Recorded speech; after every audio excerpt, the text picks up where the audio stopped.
Bismillahirrahmanirrahim. Assalamualaikum warahmatullahi wabarakatuh. Alhamdulillahi rabbil alamin. Wassalatu wassalamu ala asyrafil anbiya'i wal mursalin, Sayyidina wa habibina wa syafi'ina wa maulana Muhammadin sallallahu alaihi wasallam.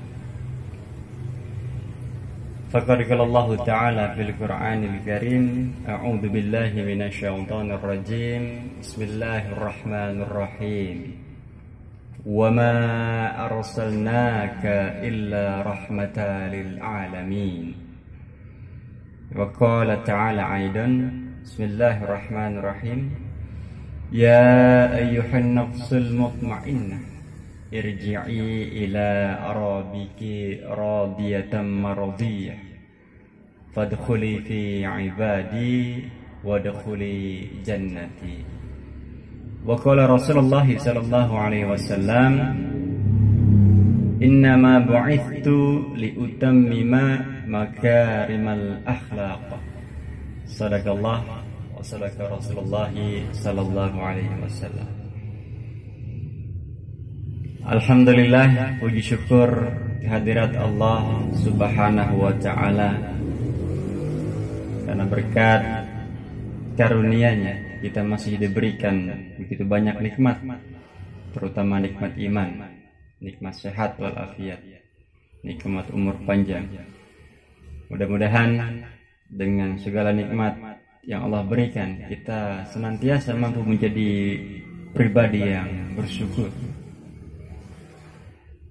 Salawat serta salam tak lupa kita haturkan keharibaan baginda Nabi besar Muhammad sallallahu alaihi wasallam. Mudah-mudahan kelak hari kiamat kita mendapatkan syafaatul uzma dari beliau. Amin, amin ya rabbal alamin. Yang terhormat Kepala SMP Al-Muhajirin Bekasi, Ibunda Eva Purnamayanti SPD. Yang terhormat Wakil Kepala SMP Al-Muhajirin Bekasi bidang kesiswaan, Bapak Saiman Fadilah SPDI.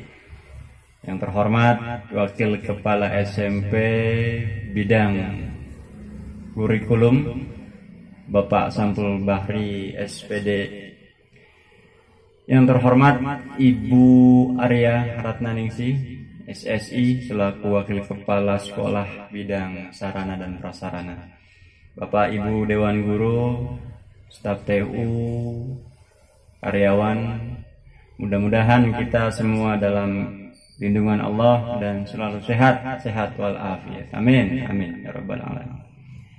Dan tentunya yang Bapak banggakan seluruh siswa-siswi SMP Al-Muhajirin Bekasi kelas 7, kelas 8 dan kelas 9. Mudah-mudahan di tengah kondisi seperti ini kalian tetap semangat dalam menjalani setiap aktivitas belajar dari rumah, karena semata-mata untuk mengejar tujuan utama, yaitu cita-cita. Baik, Bapak akan mulai materi tentang Islam rahmatan lil alamin. Ya. Ini adalah materi yang judulnya Islam rahmatan lil alamin. Materi ini adalah materi pesantren Ramadan. Pesantren Ramadan kali ini kita tidak berjumpa muka secara langsung, tapi melalui media online seperti ini. Tapi mudah-mudahan tanpa sedikit pun mengurangi rasa syukur dan semangat kita. Baik. Ya. Jadi Islam rahmatan lil alamin ini terdiri dari beberapa suku kata. Sebelum Bapak masuk bicara panjang lebar tentang apa itu Islam rahmatan lil alamin, kita akan mulai dari rujukan Al-Qur'an yang sebagaimana di mukadimah telah Bapak sebut. Allah berfirman, "Wa ma arsalnaka illa rahmatan lil alamin." Yang artinya, dan kami tidak mengutus engkau Muhammad melainkan untuk menjadi rahmat bagi seluruh alam. Ya, ini adalah rujukan Al-Quran, dalil tentang Islam rahmatan lil alamin. Jadi Allah tidak semata-mata mengutus Nabi kita, baginda Nabi besar Muhammad sallallahu alaihi wasallam, melainkan untuk menjadi rahmat bagi seluruh alam. Pertanyaan kemudian, apa itu rahmat? Rahmat ini berasal dari bahasa Arab yang asalnya rahmah. Apa itu rahmah? Rahmah itu artinya kasih sayang. Ya. Jadi kalau ada namanya di sini Siti Rahmah, berarti namanya dia adalah Siti kasih sayang. Ya. Ya. Jadi rahmah di Indonesia akan menjadi rahmat. Lil ini artinya untuk, ya. Alamin adalah seluruh alam. Jadi Islam yang menjadi kasih sayang untuk alamin seluruh alam. Ini adalah visi besar. Ini adalah misi besar. Ya, bagaimana menciptakan dan menjadikan Islam sebagai agama yang membawa kasih sayang untuk seluruh alam. Subhanallah, ini adalah cita-cita besar. Dan tidak semata-mata Nabi Muhammad diturunkan, ya, tadi Allah berkata, kecuali untuk menjadi rahmat. Jadi rahmatnya itu sudah ada di dalam diri seorang pribadi Nabi Muhammad sallallahu alaihi wasallam. Itu yang pertama. Yang kedua, Nabi juga berkata, ya, Nabi bersabda, apa kata Nabi? Ya, innama bu'ittu liutammima makarimal akhlaq. Kata Nabi, sesungguhnya aku diutus untuk menyempurnakan akhlak. Jadi apa hubungan antara Nabi Muhammad diutus? Mengatakan bahwa tidak semata-mata engkau Muhammad diturunkan, melainkan untuk menjadi rahmat bagi seluruh alam. Namun di hadis Nabi mengatakan Nabi juga diutus semata-mata untuk menyempurnakan akhlak. Ini adalah sesuatu yang sama atau berbeda? Ya. Yang pertama, Allah menyebutkan Nabi tidak semata-mata diturunkan untuk melainkan menjadi rahmat. Yang kedua, Nabi sendiri yang bersabda beliau diturunkan tidak semata-mata hanyalah untuk menyempurnakan akhlak. Dua hal antara rahmat dan akhlak ini gimana hubungannya? Nah, ini yang akan kita sama-sama bahas. Ya, anak-anakku sekalian, kelas 7, kelas 8, dan kelas 9 SMP Al-Muhajirin Bekasi. Beberapa tahun yang lalu sempat viral sholawat yang dilantunkan oleh sebuah grup gambus yang bernama Sabian. Ya, Sabian, vokalisnya namanya si Nisa. Ya, Nisa itu kalau bahasa Indonesia artinya perempuan, kalau bahasa Betawi wadon. Ya. Nah, lagunya judulnya Dinas Salam. Nah, Bapak rasa kalian semua masih ingat karena lagu itu sering sekali diputar. Ya. Dinas Salam, din itu agama, salam ini artinya perdamaian.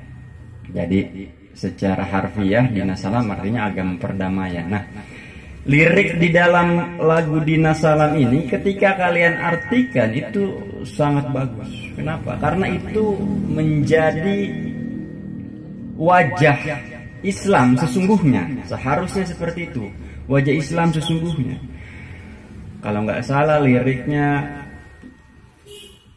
di bait-bait terakhir itu ya abtahiyah wa bisalam anshuru ahlal kalam zainuddin yahtiram mahabbah wabtisam ansuru bainil anam hazahu dinas salam. Ya, bagus nggak kira-kira suaranya? Ya, Bapak dulu pernah ikut Indonesian Idol, cuman baru nyampe pintu gerbang disuruh pulang lagi sama sapamnya. Ya, jadi abtahiyah wa bisalam. Nah, coba perhatikan baik-baik ya. Nih, kalian sambil catat. Apa artinya abtahiyah wa bisalam? Melalui perilaku mulia dan damai. Ya, abtahiyah wa bisalam. Melalui perilaku yang mulia dan damai. Ansuru ahlal kalam. Ya, sebarkanlah ucapan yang manis. Ya, sebarkanlah ucapan yang manis. Zainuddin yakhtiram. Ya. Kemudian hiasilah dunia dengan sikap hormat. Nah, jadi melalui perilaku yang mulia dan damai, sebarkanlah ucapan yang manis, hiasilah dunia dengan sikap hormat. Mahabbah wa ibtisam, dengan cinta dan senyuman. Jadi lirik lagu Dinas Salam ini ingin menyampaikan pesan kepada kita bahwa Islam itu agama yang penuh dengan cinta dan kasih sayang. Sebarkanlah perilaku yang mulia, kata-kata yang manis, perbuatan-perbuatan yang baik, itulah Islam sesungguhnya. Nah, yang terakhir, ansuru bainil anam hadahu dinas salam. Sebarkanlah di antara insan, di antara manusia, inilah Islam, agama perdamaian. Ya. Di kata-kata awal tadi,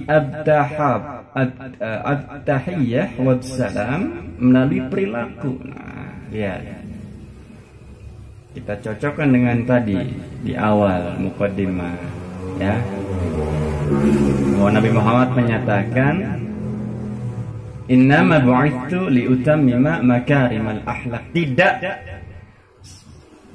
semata-mata aku diturunkan, aku diutus untuk selain menyempurnakan akhlak. Akhlak itu apa? Akhlak itu adalah perilaku. Akhlak itu adalah sesuatu yang melekat di dalam diri manusia, yang terkait dengan perbuatan. Nabi Muhammad SAW tidak serta-merta menyebarkan agama Islam dengan begitu saja. Kita sama-sama mengetahui bahwa ada sejarah panjang perjalanan Nabi besar Muhammad sampai Islam bisa menjadi agama terbesar, bisa masuk ke bumi Nusantara. Ya. Kalian mungkin masih ingat kisah ketika Nabi Muhammad dilempari oleh seorang kakek tua Yahudi. Masih ingat kisahnya? Nabi Muhammad setiap hari melewati sebuah jalan, di mana di jalan tersebut ada bukit. Nah, di atas bukit itu ada seorang kakek tua, ya, Yahudi, yang begitu benci dengan Nabi Muhammad. Ya, kata-kata kuncinya benci. Dia begitu benci kepada Nabi Muhammad, Rasul Muhammad Sallallahu Alaihi Wasallam. Ketika Nabi Muhammad lewat, dia pasti melempari batu. Tapi apa yang dilakukan Nabi Muhammad? Apakah kalau kita ya dilempari batu begitu, lagi lewat, kita cari tuh, mana nih orangnya? Ya, kita longok kanan, kita longok kiri, ketemu kita udah kan begitu. Tapi apa yang dilakukan Nabi Muhammad? Dia tetap berjalan seperti biasa. Hari berikutnya Nabi Muhammad juga lewat tempat yang sama. Kakek tua engkong-engkong Yahudi ini juga sama, masih melempari dia dengan batu. Kali ini berdarah-darah dahinya Nabi Muhammad. Tapi apa yang dilakukan? Apakah tadi dicari? Tidak, Nabi Muhammad tetap melanjutkan perjalanan. Hari berikutnya, hari ketiga, Nabi Muhammad lewat tempat yang sama, tapi aman-aman saja. Tidak ada yang lemparin batu. Kalau kita itu pasti akan girang, bersyukur, alhamdulillah. Hari pertama, hari kedua dilemparin batu, kali hari ketiga lemparin tipi, begitu. Ya maksudnya ke hari ketiga kita akan juga bersyukur. Kenapa ya nggak dilemparin? Hari pertama, hari kedua kita dilemparin batu. Tapi Nabi Muhammad apa? Nabi Muhammad itu justru mencari-cari siapakah orang yang setiap hari melempari beliau dengan batu. Cari tahulah ke penduduk setempat, kemudian diketahui bahwa kakek itu adalah seorang yang benci terhadap Nabi Muhammad dan ajaran yang dibawanya. Apa yang dilakukan Nabi Muhammad? Nabi Muhammad kemudian menjenguk orang tersebut karena diketahui dari penduduk sekitar bahwa kakek tersebut sedang sakit. Muhammad datang, tok tok tok. Siapa itu? Muhammad, putra Abdullah. Datang masuk, dijenguk, bercucuranlah air mata kakek tersebut. Kenapa? Karena mana ada orang yang dilempari batu dengan penuh kebencian, tapi kemudian orang yang dilempari itu justru menjenguk dengan penuh cinta dan kasih sayang. Begitu indahnya akhlak Nabi, begitu mulianya Islam rahmatan lil alamin. Itulah rahmat, itulah cinta dan kasih sayang yang seharusnya dimiliki oleh setiap muslim. Nah, apa yang terjadi kemudian? Seorang Yahudi itu berikrar asyhadu an la ilaha illallah wa asyhadu anna Muhammadan Rasulullah. Jadi bukan hanya dengan kata-kata Nabi Muhammad itu menyampaikan dakwah Islam, tapi lebih banyak Nabi melakukan dakwah Islam itu justru dengan perilaku. Jadi kata-kata dan perilaku beliau itu sejalan. Berbeda dengan kita. Kita itu sering kata-kata dan perilaku itu tidak sejalan. Ya. Nah, inilah ya yang membuat Islam menjadi agama besar yang juga masuk ke bumi Nusantara. Maka kemudian apa sebenarnya yang menjadi pokok permasalahan? Pertama, manusia itu penuh dengan rasa ingin lebih dari orang lain. Itu pertama. Yang kedua, manusia itu kadang tidak mampu mengontrol dirinya, mengontrol emosinya. Maka masalah-masalah ini muncullah keributan, muncullah permusuhan, konflik, kebencian, dan lain sebagainya. Contoh misalkan, kita punya adik, ya. Adik kita laki-laki atau perempuan misalkan, yang secara fisik jauh lebih cantik atau lebih ganteng dibanding kita. Ya. Nah, ketika kita main ke rumah saudara, ada saudara yang kira-kira emang rada bawel, ya, tukang gosip. Itu bener katanya si Ir, itu adiknya. Iya, itu adiknya katanya. Aku gantengan adiknya katanya dibanding abangnya. Ya. Kita dengar itu, kita dengar. Cuman mau berkata apa? Kita nggak mungkin mampu berteriak sekencang-kencangnya di sana. Paling kita ngegerutu dalam hati, ngedumel. Ya. Nah itu. Rasa itulah yang kemudian memunculkan permusuhan. Rasa itu yang memunculkan kebencian dan lain sebagainya. Itu manusia. Dan ada hal besar dari itu, skala besarnya. Contoh misalkan, kenapa muncul konflik? Ada karena masalah suku, ada karena masalah agama, ada karena masalah ras. Ya. Muncul konflik karena itu. Kita mudah untuk ribut, kita mudah untuk berkonflik karena persoalan suku. Tuh lihat tuh, dia mau orang orang Betawi, katanya malas-malas orang Betawi, padahal makan enggak. Gantung orangnya. Ya, artinya bapak enggak ganteng lagi. Ya. Nah, tuh lihat jangan nikah sama orang Sunda, kata orang Jawa. Tuh ribut antara Madura dengan Kalimantan dan lain sebagainya, itu konflik suku. Belum lagi konflik agama, ribut antara umat Islam dengan umat agama lain, misalkan umat agama lain dengan agama Islam, hingga kemudian oknum umat agama Islam melakukan tindakan kekerasan kepada umat agama lain, menimbulkan korban, bukan hanya korban material tapi juga korban jiwa. Nah, ini kan lebih ngeri. Berita itu sering dulu kita dengar, terjadi pengeboman di sana, di sini, dan sebagainya, karena konflik agama. Ya, itu kedua. Yang ketiga, ya, ras antar golongan. Nah, kita merasa lebih hebat, lebih tinggi dibandingkan ras yang lain, sehingga kita bertindak sewenang-wenang terhadap ras yang lain. Nah, konflik, keributan, permusuhan, kebencian, bahkan perang yang terjadi itu karena manusia. Pertama, manusia itu punya yang namanya harga diri. Karena harga diri inilah manusia mampu melakukan apapun. Ketika merasa harga dirinya direndahkan, dia akan berusaha untuk berontak. Nah, ini manusia. Dia akan melawan segala hal yang merendahkan dirinya. Contoh tadi misalkan, kok adanya lebih ganteng dari abangnya. Wah, akhirnya karena dia simpen terus-terusan itu perkataan sampai dia besar. Contoh, tersulut, teringat di memorinya sangat dalam, sampai akhirnya ketika besar dia niatkan untuk melakukan operasi plastik. Wah, biar lebih ganteng dari adiknya. Itu kalau plastiknya masih ada ya.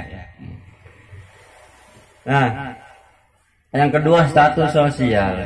Konflik, ya, keributan, permusuhan, kebencian ini juga terjadi sebab karena status sosial. Apa status sosial? Status sosial itu status di masyarakat. Ada yang kaya, ada yang miskin. Ya, ada yang berkelimpahan secara materi, ada yang susah, ubun-ubun. Ada yang gampang beli ini, beli itu, ada yang ampe ke pantat susah. Nah, ini status sosial. Status sosial ini juga kadang menimbulkan percikan-percikan api yang ketika disulut oleh orang-orang yang tidak bertanggung jawab akan membesar. Jadilah konflik, ribut antara orang-orang yang nggak dapat bantuan. Nah, dengan siapa? Dengan orang yang memberikan bantuan, misalkan. Itu satu contoh. Yang kedua,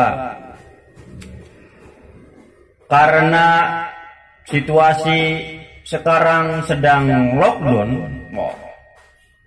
PSBB, nah gitu ya, pembatasan sosial skala besar. Jadi kalau kemana-mana kudu pakai masker dan sebagainya.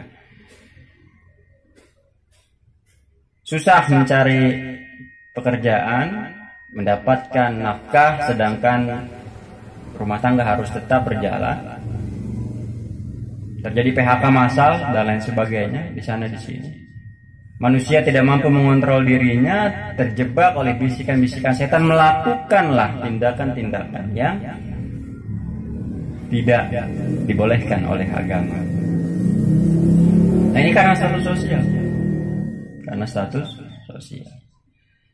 Yang ketiga, fanatisme. Nah, fanatisme ini juga memunculkan yang namanya konflik. Contoh misalkan, saya fans berat daripada MU, misalkan. Padahal bukan MU ya. Kalian fans berat Liverpool misalkan. Atau yang paling sederhana, contoh di tanah air, ada fans berat dari The Jackmania, ya kan? Ada fans berat dari Viking. Kita juga sering itu mendengar dari TV atau media terjadi ribut antar supporter antara Persija Jakarta dengan Persib Bandung, sehingga menimbulkan kekacauan, kerusakan lapangan, kendaraan, sampai terjadi kekerasan, menimbulkan korban jiwa. Nah, juga kita sering dengar. Apa sebabnya tadi? Karena fanatisme yang berlebih. Keempat, kekuasaan. Ya, kekuasaan ini juga nanti menimbulkan banyak persoalan, termasuk keributan, konflik, ya, permusuhan, kebencian, dan lain sebagainya. Yang terakhir adalah keserakahan. Nah, itu adalah sebab-sebab ya yang timbul, yang menyebabkan terjadinya keributan, perang, konflik, dan lain sebagainya. Nah, hal ini adalah hakikat dasar yang dimiliki oleh setiap manusia. Jadi setiap kita, Pak, berarti kita punya hasrat untuk menguasai, hasrat untuk berkuasa, punya. Berarti kita punya hasrat untuk serakah, punya. Kenapa? Karena kita manusia. Manusia itu bukan malaikat yang selalu baik dan selalu benar. Manusia juga bukan iblis yang selalu berbuat buruk dan selalu salah. Manusia mustahil selalu berbuat baik, manusia juga mustahil selalu berbuat buruk.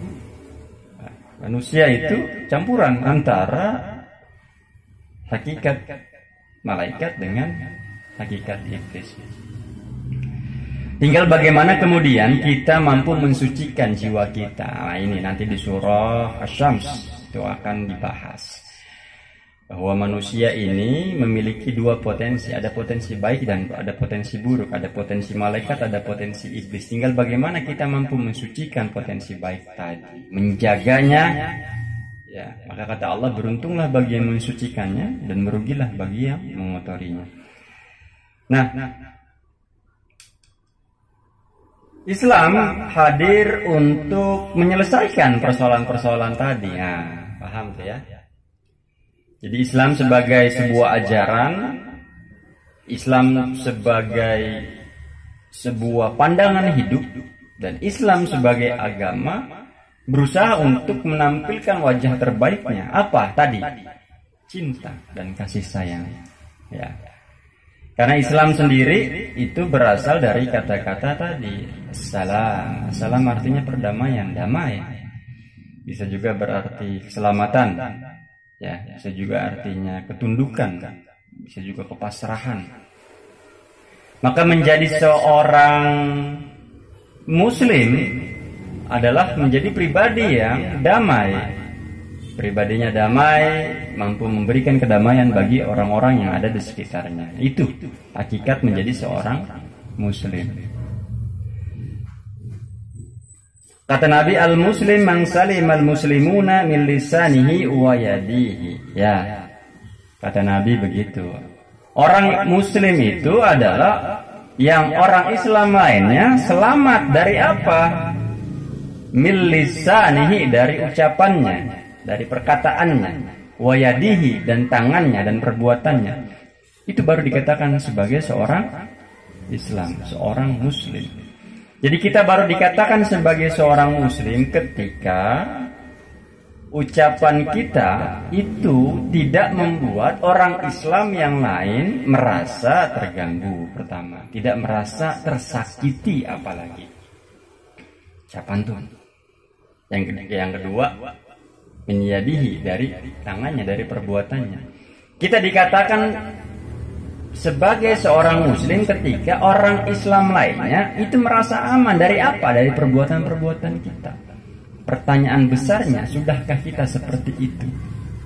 Wah, janganlah. Pokoknya jangan dekat sama dia, mah. Wah, dia mah. Pokoknya kalau udah dengar kata nama kita udah wah aja pokoknya. Nah, berarti kita belum masuk ke predikat Islam menurut Nabi. Ya. Apa tadi predikat Islam menurut Nabi? Predikat Islam menurut Nabi adalah yang orang Islam lainnya merasa aman dari ucapan dan perbuatan kita itu.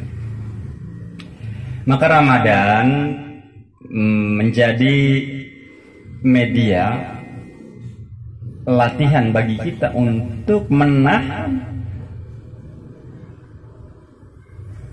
pikiran kita dari hal-hal yang buruk. Ramadan melatih kita untuk menahan perkataan kita dari perkataan-perkataan yang buruk. Ramadan juga menjadi media bagi kita untuk menahan dari berbuat hal-hal yang buruk. Ya. Kenapa? Nabi juga berkata, "Man kana yu'minuna billahi wal yaumil akhir falyaqul khairan aw liyasmut."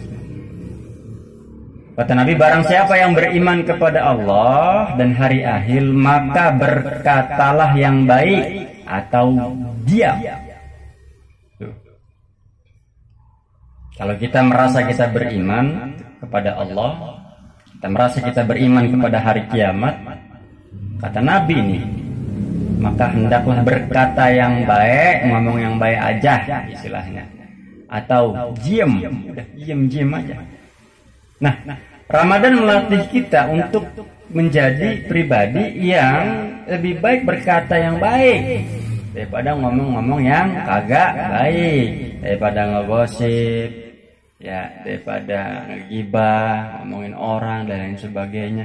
Ramadan mengajarkan kita untuk menahan ucapan-ucapan kita. Kenapa? Karena selain menahan lapar dan haus, Ramadan sejatinya adalah media latihan untuk kita memperbaiki jiwa kita. Ya, memperbaiki segala hal yang pernah kotor sebelumnya. Baik itu dari perkataan, baik itu pikiran dan perbuatan. Ya, jadi Islam sebagai rahmatan lil alamin adalah agama yang membawa cinta dan kasih sayang. Kepada siapa? Pertama, yang tentu kita rasakan adalah kepada diri kita sendiri. Ketika kita penuh dengan rasa cinta, kita penuh dengan rasa kasih sayang pada diri kita, kemudian mampu menyebarkan rasa cinta dan kasih sayang itu kepada orang lain, itulah sejatinya Islam. Karena Islam adalah agama yang penuh dengan cinta, Islam adalah agama yang penuh dengan kasih sayang. Ya. Untuk siapa cinta dan kasih sayang ini? Untuk seluruh alam semesta. Inilah misi besar daripada Islam sebagai rahmat lil alamin. Ya. Islam sebagai agama damai. Ya, maka menjadi muslim adalah menjadi pribadi yang damai. Itu tadi poin pentingnya. Yang kedua, Ramadan adalah bulan mulia untuk melatih kita menahan diri dari berpikir, berkata dan berbuat hal-hal yang ya. Terakhir, mari kita mulai untuk menjadi muslim, menjalankan apa yang seharusnya dijalankan oleh seorang muslim. Apa tadi? Yang orang Islam selamat dari perkataan dan perbuatan kita. Lebih baik kita berkata yang baik atau diam. Ya, dan Ramadan melatih kita untuk itu. Kalau sudah seperti itu, orang juga melihat, oh ternyata Islam itu begitu ya. Indah sekali ya. Keindahan Islam itu tercermin dari perilaku umatnya. Keindahan Islam itu tercermin dari perilaku orang-orang Islam. Itulah yang membuat banyak orang-orang pada zaman Nabi masuk Islam. Karena bukan melihat kata-kata Nabi yang terus ngomong berdakwah, bukan. Tapi melihat perilaku Nabi yang menampilkan kebaikan-kebaikan Islam. Itulah yang menarik minat mereka untuk masuk Islam. Karena perilaku Nabi. Indah sekali Islam ini ternyata dicontohkan oleh baginda Nabi Muhammad SAW. Nah, mari kita mulai dengan mencontohkan kebaikan itu pada diri kita sendiri ya. Seluruh siswa-siswi SMP Al-Muhajirin Bekasi yang soleh dan soleha. Mulai dengan dari diri kita praktekkan pada diri kita. Islam itu agama yang damai. Kita berkata-kata yang baik. Ya, jangan ada lagi kata-kata yang buruk. Kita beri perilaku yang baik, jangan lagi ada perilaku yang buruk. Nah, Ramadan mengajarkan itu. Kita mulai dari diri kita, dari lingkungan terdekat, dari keluarga kita, saudara dan kerabat. Insya Allah kalau sudah seperti itu, misi besar Islam menjadi rahmat bagi seluruh alam akan terwujud insya Allah. Ya, baik, itu saja yang bisa Bapak sampaikan. Kurang lebihnya Bapak mohon maaf, tapi sebelum Bapak tutup, ya, Bapak ingin berpesan kepada kalian untuk tetap di rumah. Jangan kemana-mana, diam-diam aja. Jaga kesehatan, jaga diri kalian dengan pola hidup sehat dan bersih. Sembari terus berdoa kepada Allah, memohon semoga wabah ini segera berakhir. Seraya berwasilah kepada baginda Nabi Muhammad SAW dengan memperbanyak membaca sholawat tentunya. Dan mudah-mudahan kita semua terhindar dari segala mara bahaya termasuk penyakit. Amin. Amin ya rabbal alamin. Mari sama-sama kita tutup dengan membaca doa kafaratul majlis. Subhanakallahumma wa bihamdika asyhadu an la ilaha illa anta astaghfiruka wa atubu ilaik. Wallahul muwaffiq ila aqwamit thoriq. Assalamualaikum warahmatullahi wabarakatuh.